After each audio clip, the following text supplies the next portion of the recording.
আসসালামু আলাইকুম। আমরা আজকে এখানে আসছিলাম, আসার পরে আমরা আপনারা কি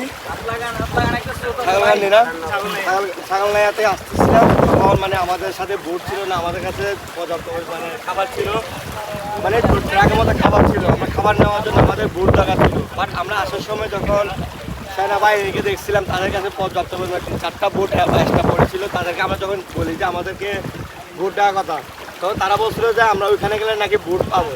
অথচ তারা কিন্তু বোটগুলো উঠে রেখে দিয়েছে, কিন্তু আমরা বোট পাই নাই। অথচ আমাদেরকে কষ্ট করে সে মালামালগুলো অন্যভাবে নিয়ে যাচ্ছে হচ্ছে। আমি একটা জিনিস অনুরোধ করবো যে তাদেরকে, তারা যেন জিনিসগুলো রেখে না দিয়ে মানুষকে দিয়ে সহায়তা করে, যেন তারা খাবারগুলো তাদের গন্তব্যস্থলে পৌঁছে দিতে পারে। ধন্যবাদ।